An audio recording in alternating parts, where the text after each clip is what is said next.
Hey guys, welcome back to Wrestling News 365. Hope everyone is doing very well. As always, there is a ton of news stories to get into today. So let's talk about WWE. Let's talk about Bray Wyatt. Now, when Bray Wyatt was released by WWE earlier this year, obviously took a lot of people by surprise. A lot of people didn't see it coming. We knew about the budget cuts. We knew about WWE trimming the fat, as it were, when it came to their talent budget and just company-wide in the corporate structure as well. Obviously, they were changing things in their international offices. They were changing things on the talent roster. They were changing things in developmental because of the pandemic, because of Nick Khan, a variety of reasons. And obviously, lots of talent has been released by WWE over the course of the last 18 months or so. Most of the time, it's cited that budget cuts were responsible for those releases. But when Bray Wyatt was released earlier this year, whilst budget cuts was given, a lot of people said it didn't make a lot of sense. And it really didn't make a lot of sense, because if Bray Wyatt had to do with the budget cuts at the time, surely he would be lumped in with everyone else when they were released. Bray Wyatt was released by himself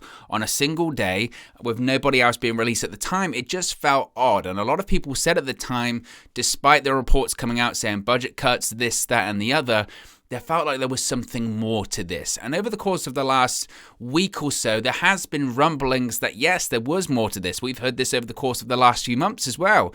Various reports have come out saying, and these obviously come from WWE sources, so they're going to be slanted towards WWE, but saying that Wyatt was difficult to work with and he was on a big contract and all this kind of stuff. And again, it tried to paint Bray Wyatt in a bad light. Now, it was a report by, and I know, Ringside News. I feel you when you're groaning and rolling your eyes at that one.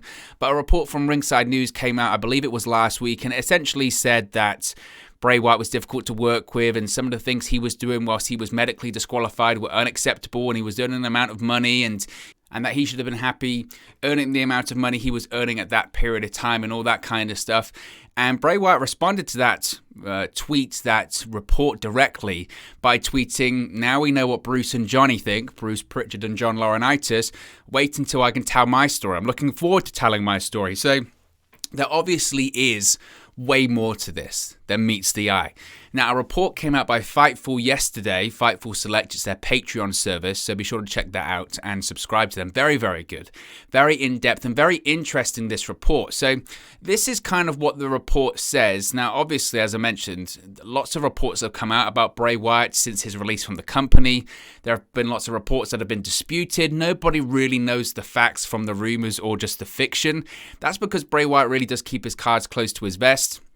But there have been lots of updates, specifically from Fightful, talking about this. So Fightful have said that the creative team had been told this past summer that Bray Wyatt had been cleared and he'd be returning to the company prior to his release.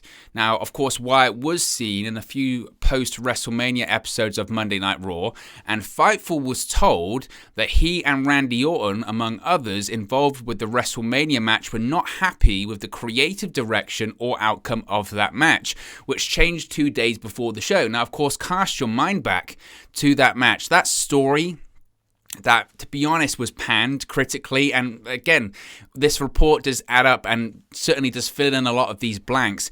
Did it ever feel like when you were watching that Bray Wyatt, Randy Orton story that it felt like they were making it up as they went along and the creative didn't make a lot of sense and the story didn't make a lot of sense? Well, people involved in that thought the same thing as well. But the one thing people could pull away from it is that Randy Orton sets the Fiend on fire, the Fiend disappears, eventually he comes back, and eventually he wins, right? That's the story that makes sense. So when Randy Orton won at WrestleMania, when Alexa Bliss turned on the Fiend, everyone went, what?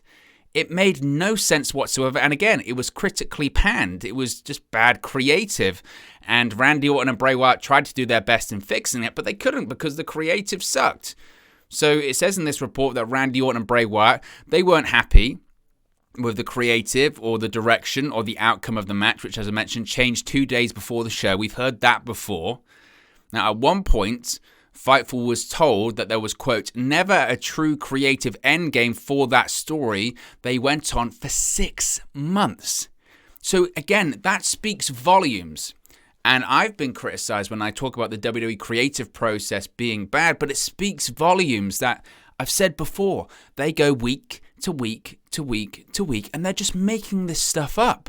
with no end game at all, with no way that they're going to end this story. And you've got two massive stars like Randy Orton and Bray Wyatt, and they have no idea what they're going to do with it. No idea. Even a story that looks like, and this is the alarming thing to me, that Randy Orton Bray Wyatt story, or the Fiend story, when he was set on fire at TLC last year, it felt like they'd actually maybe planned this one out. Right? He sets the Fiend on fire, the Fiend comes back, they have a match at WrestleMania, the Fiend wins. That felt like a story that on paper looked like it was planned out. They didn't even have a plan for it. They had no creative end game. They had nothing. They were just making it up as they went along, and the end product is what you saw. It was bad. It was just bad. And they told this story for 6 months, and they had no idea what they were doing the whole time.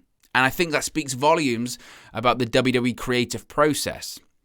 Now, initially after the match, and we'd heard this before, Randy Orton was supposed to take time off following WrestleMania, but it was in fact Wyatt who ended up getting time away, while of course Orton remained and began a tag team with Riddle, obviously RK Bro, the current Raw Tag Team Champions. But in addition, Fightful also reported that WWE superstars actually approached Orton and Wyatt, saying they felt bad that the WrestleMania match was getting changed.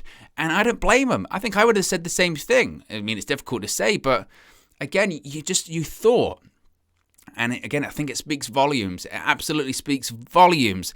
And I am fascinated to hear this eventual Bray Wyatt shoot-in interview that we will eventually hear. But I'm fascinated to see what Bray Wyatt's stories are, recollections are about this match, this feud, this story that they told for 6 months, and they had no idea what they were going to do. And then 2 days before the event, they went, actually, Randy Orton can win. And everyone does the John Travolta. They start looking around going, what? Why? Why would he win? What's the story here? So the story is that Randy Orton sets the Fiend on fire. The Fiend comes back, and Randy Orton wins again. So the bad guy, the villain, the guy that burnt a guy alive, actually comes out of this feud on top. Why? There is no reason why. There's no reason why. And WWE now will try and justify it, and people that sympathize with WWE will try and justify it, being like, wow, they got it right because Bray Wyatt's no longer with the WWE. More on that to come, but it kind of feels like Vince McMahon probably made that decision because, as this report goes on to say, he just didn't really like Bray Wyatt anymore. Now, creative was reportedly told about some major frustration around the burned Fiend angle. Remember when the Fiend came back after being burned alive? He came back at Fastlane earlier this year, came up through the ring, had a different mask on and a different outfit, a burned Fiend mask and outfit. Now, reportedly, creative was told about some frustration, major frustration, specifically the size, weight, and movement of the burned Fiend suit. Though Wyatt hasn't confirmed this himself, which he may later do, the creative team was told that he believed it was too heavy and was going to look bad and it would be difficult to move inside of it, so it was scrapped. So the plan was for the Fiend to carry on in that outfit for a foreseeable future, because he came back at Fastlane, wore the suit for a few episodes of Raw, and then obviously in the intro for WrestleMania, he's walking down in this tunnel, isn't he? And then magically he just transforms to a different version of the Fiend attire that was more in line with the previous Fiend attire. Now, an interesting point about this is that a longtime Bray Wyatt collaborator, I don't have the guy's name in front of me, but he's a tattoo artist. He's done quite a few of Bray Wyatt's tattoos. He designed the Fiend mask. I think he designs Malachi Black's merchandise in AEW as well. He's a tattoo artist, graphic designer, artist. And he's done a lot of stuff, and I think he's still collaborating with Wyndham Rotunda as we speak for whatever his next ventures are going to be. He's released a ton of concept art and some behind-the-scenes story, and he showed or released what was going to be the Burned Fiend mask, the original Burned Fiend mask, and essentially it's the mask that the Fiend had previously, but the skin is kind of just melting off, like dripping, and it looks great. It really looks great.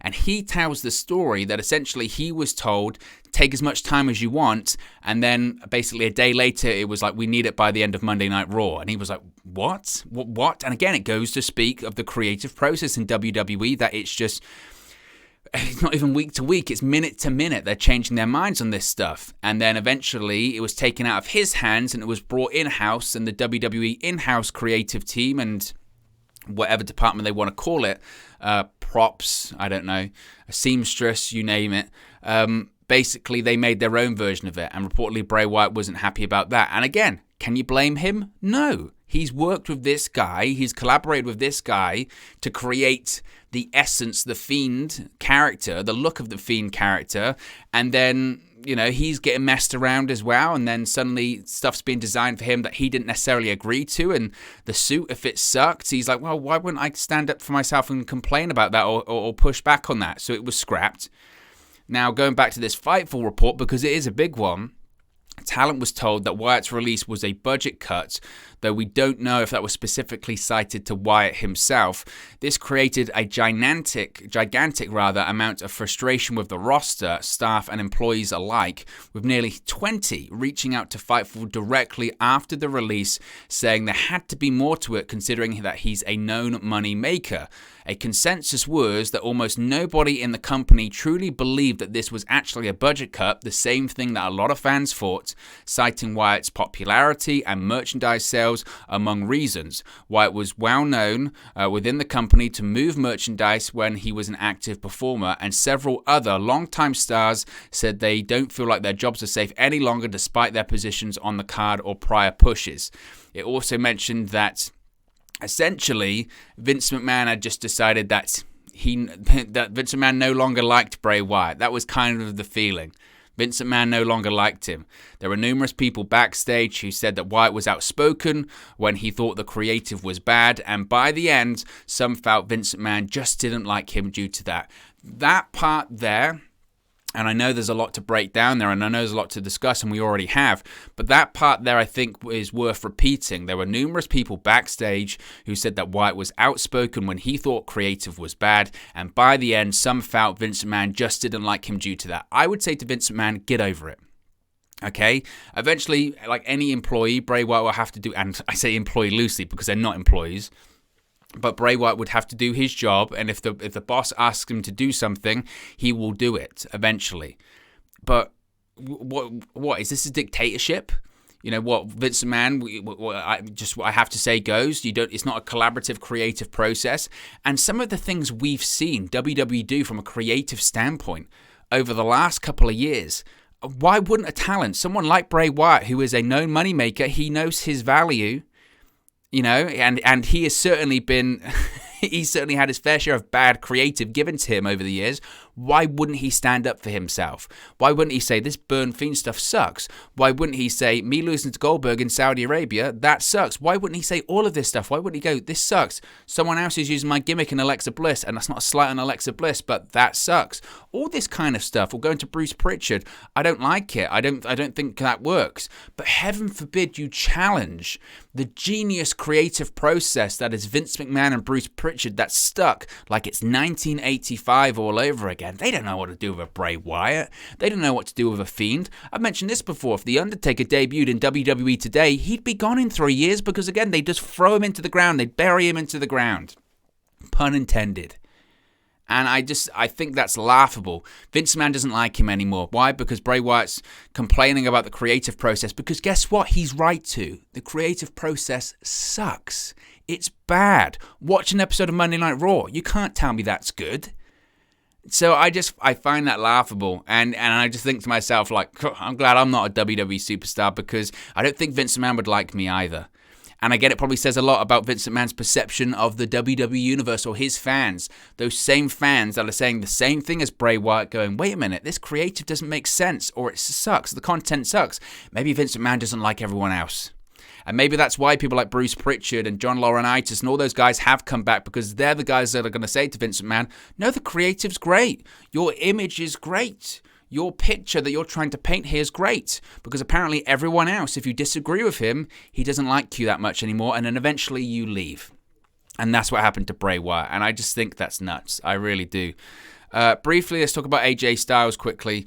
He hasn't been seen on television for the last couple of weeks, and it looks like he's going to be out with a non-injury medical issue, they're calling it. Now, AJ Styles and Amos, of course, lost their Raw Tag Team Championships to RK Bro at Crown Jewel. Since then, Amos has been at Raw working towards getting the titles back from RK Bro, whilst also dealing with the Dirty Dogs and the Street Profits. But AJ Styles has not been by his side. On the latest edition of the Wrestling Observer radio show, Dave Dave Meltzer reported that Styles has been out these past few weeks with a, quote, non-injury medical issue, but there were no other details beyond that. So we'll have to wait and see what that is. I don't want to speculate. You know me. I don't like to speculate on people's medical situations, injuries, whatever it may be. I don't like to talk about that. So what I will say, though, is Dave Meltzer's track record at the moment is spotty at best. I wouldn't be shocked in the slightest if AJ Styles is back next week, or in fact, he disputed this report and said that's BS. So who knows, right? So who knows? But that's the situation when it comes to Styles. But look, guys, as always, it's just one man's opinion. What are your thoughts specifically on that Bray Wyatt news story? What do you think? Is it a budget cut? Is there more to it? Have we heard the end of it? Let me know your thoughts in the comment section below. I'll do my best to respond and reply to all of your comments. Really enjoy interacting with you guys, talking about WWE, AEW, Impact Wrestling, New Japan Pro Wrestling, all things pro wrestling here on the channel. So be sure to get involved in the community. Drop a comment below. All opinions are welcome. If you have enjoyed this video, please do smash a like on the like button too. Really does help us out here on YouTube. Go out the rankings and get into people's recommendation feeds if they haven't seen our videos previously. But most importantly, if you haven't already, please do subscribe to Wrestle News 365. You can do that by clicking the bottom right hand corner of the screen right now, or if you wait a few seconds, there'll be a subscribe button at the end of this video along with another video for you to watch. Thank you very much for watching, listening, streaming, or have you come across this video today, and I'll speak to you again very, very soon. Hey guys, thank you for watching, listening, streaming, or however you come across this video today. Be sure to click on the video on the right there to watch our next video, or click the bottom there to subscribe, or the bottom right hand corner. Thank you very much, and I'll speak to you again very soon.